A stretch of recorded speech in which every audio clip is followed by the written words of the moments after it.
One of the things that I was always looking for was a great way to make transparent backgrounds on my photos so that I could use them for things like thumbnails for YouTube, my YouTube channel art, my Facebook header, all of those sorts of things, and just in general to make some change in some of my pictures. Now, I made a video about this using Lunapic about 8 months ago, but it just wasn't the quality that I wanted. But I've found it.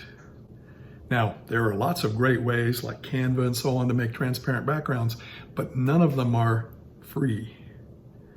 But what I found now is free, and you can find out about that too. If you stay with this video, we're going to talk about it, not only what it is, but how to use it, step by step, tell you how to make a transparent background. And if you stay tuned until the end, I'm going to tell you how you can get the cheat sheet that I use to make my transparent backgrounds. Okay, stay with me. For the best advice on how to escape the rat race with an online business, subscribe to my channel and hit the bell so that you will be notified when I put up a new video each week. And don't forget to check out my blog where I have dozens of articles and videos on that same topic. How to escape the rat race, how to develop your online business, all of those kinds of things you can find on my blog, and you'll find it linked right up there. Okay, so let's get started. What I want to talk to you about today is a software application. Now, it's computer-based, can't do it on your phone. They do have an app for iPhone, iPad, that sort of thing, but it's very poorly rated. A lot of people say it doesn't even download well. So we'll just say it's computer-based, but you can get it for the Mac, you can get it for Windows, you can get it for Linux, whatever you want, okay? And it's free. It's free, and it's not that hard to use for at least the things that I have learned how to do with it, and I'm going to show you how, okay? So let's get right into it. I'll show you how to download it, step by step, how to make a transparent background for a picture that you can use in whatever way you might need them. And if you're doing the things I'm doing, I'm pretty sure you'll find a lot of uses for it. All right, so let's jump right in. I'm going to share my screen and show you all about it.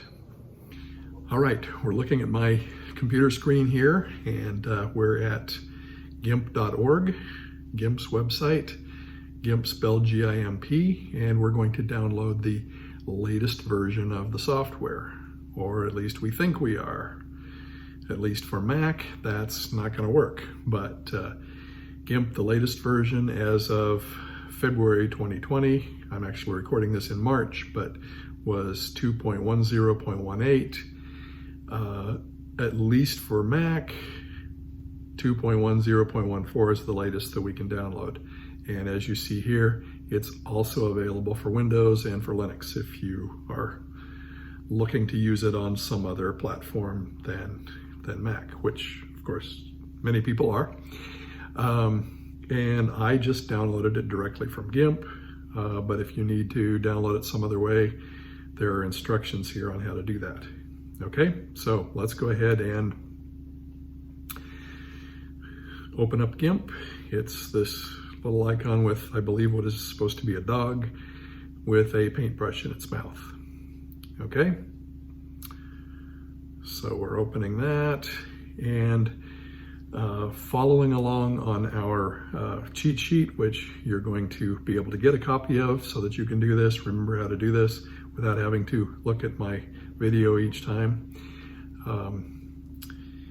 Step one is to prepare the canvas in Gimp. Now, for me, it downloaded in this default way here, and so I imagine you won't have to change it, but just in case you need to, you can find in the Windows, in fact, the new toolbox there. This is the toolbox, which is Command B, or Dockable Dialogues. The Layers editor is Command L. Okay, and I imagine those are Control B and Control L in Windows, okay? But what you need up to do that is this layers editor here. You don't need the color history, but we're just gonna leave it there because it is there, and I do use it sometimes, and the tools over here. The tools, the toolkit, toolbox, okay?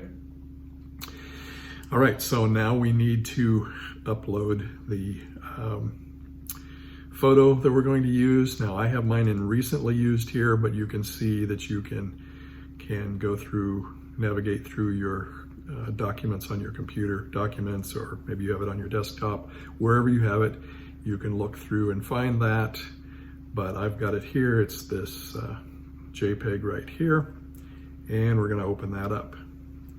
Now it'll probably ask you to convert. You don't have to. I have done both ways, and I'm not sure that I see the difference. I imagine that converting is probably the better way, because I imagine Gimp knows what it's doing as far as having the right colors and so on, but we'll convert it. So there's our picture. Sorry you get to look at that for the next little while, but I figured while we were doing this, I would make some progress and get an image that I wanted taken care of. All right, so we've opened the image. That was step 2. Step 3, we're going to create an alpha layer, and this is the layer that you have to have for having a transparent background. Okay, so we'll left click on this and add an alpha channel. Okay, so the alpha channel has been taken care of. Now the one thing that you're going to want to do is to make this image considerably larger so that you can work on it, so that you can see the edges very easily. Okay, so we're just going to use some shortcuts to do that. There are ways to do that up in the menu items here as well, but we're going to use some shortcuts, and that's the plus and minus, or the plus and dash keys. Okay, now we have to shift to use the plus, but we're going to make this quite a bit larger, and then we can just scroll through it.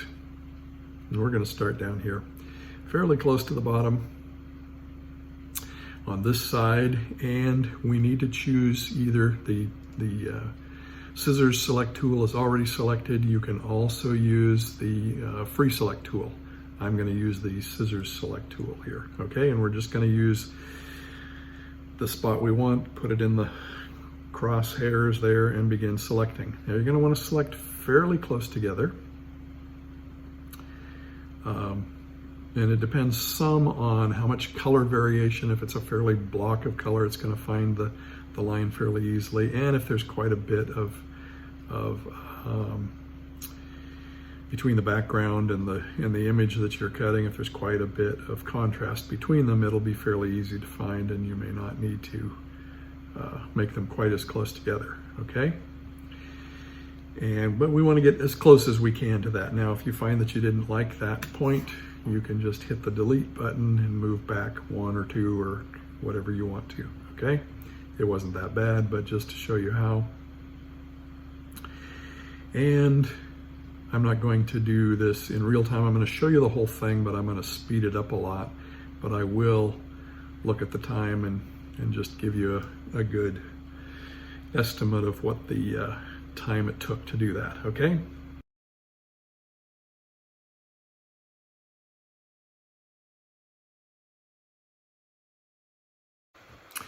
Now when I get to the hair here, I tend to go just a little bit inside and then just try to follow the contours, because you see if you go clear out on the edge of the hair, the background is fairly light with my dark hair.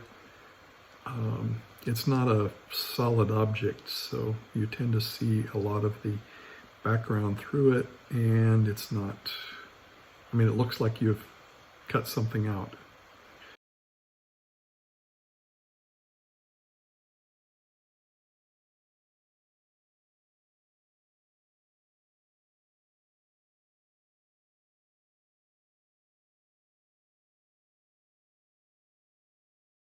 Okay, now as you get down close to the edge here, I'm going to back out just a little bit, hitting the minus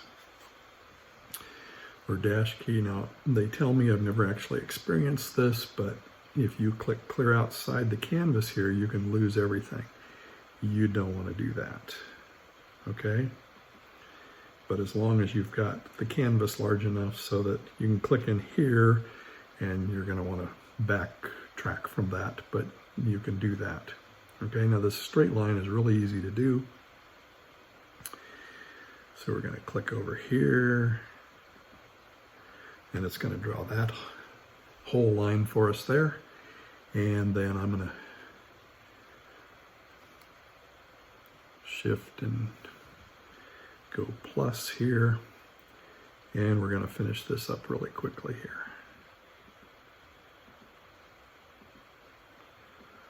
Okay. And the way you finish it up then is to click back on your very first dot that you put down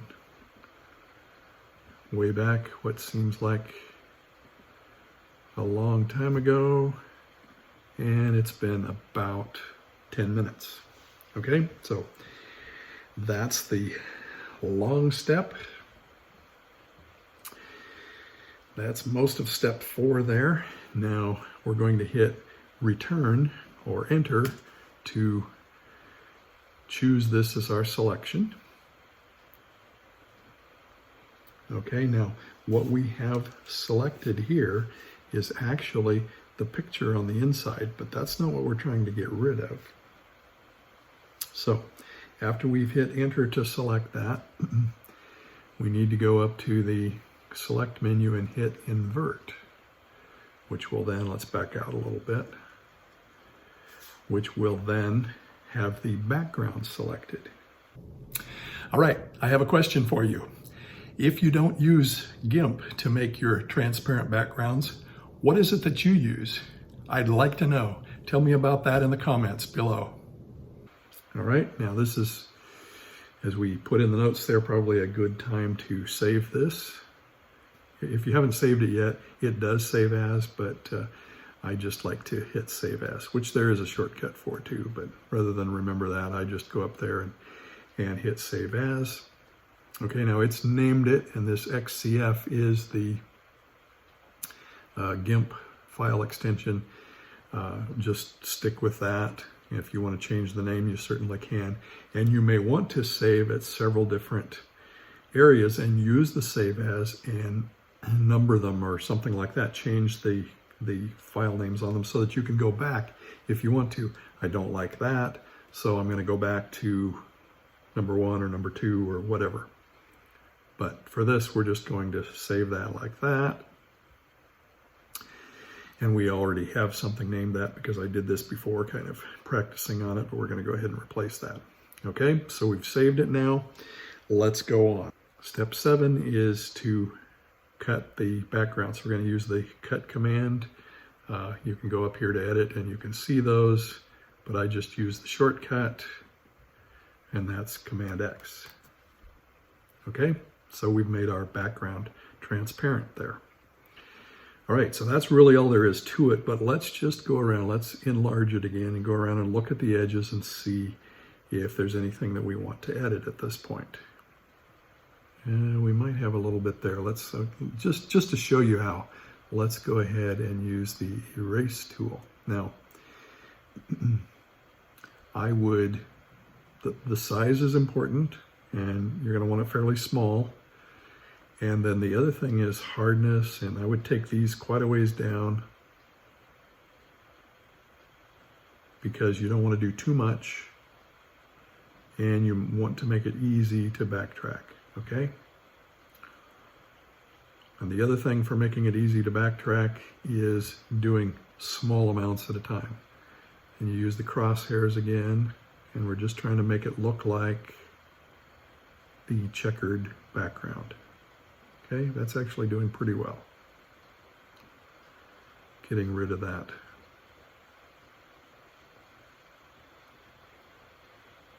Kind of white area there.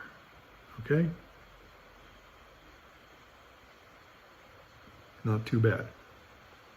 All right, if you do just a little bit of that, you can go up here and undo erase. Do a little bit at a time.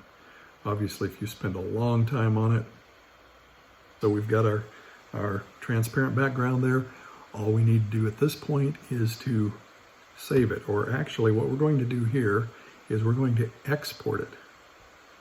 Actually, let's do Command S to save it at that point. Save it to that same file, or you could have named it number 2 if you wanted to save that and keep the other one before. All right, but what we need to do is to export, and we're going to do export as. Now, this tells what file it's going to here. So let's say this is the name you want. Notice the extension, PNG. Okay, it needs to be a PNG, can't be a JPEG, or you will not save that transparent data. The JPEG can't do that.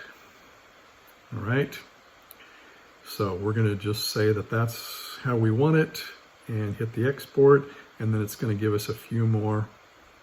I had one of those already too, so we're going to replace that. It's going to give us a few more things that we can choose. I just stick with the defaults here. If you specifically know something about these and want to change something, you're welcome to do that. Okay, we're going to hit export, and it's going to send it to the files that we mentioned up here. And after it's written that, you are finished. And you have yourself that picture with a transparent background, which you can put, like on a green screen in your videos, or you can put a different background on it, make it a completely different image. Lots of things that you can do with that sort of thing. All right, so you've checked out the video and you just want to know how to do this sort of thing. Well, I've got a cheat sheet for you, as I mentioned at the beginning, and that's the first link mentioned below. Now, if you want to come back to this video, you're certainly welcome to do that.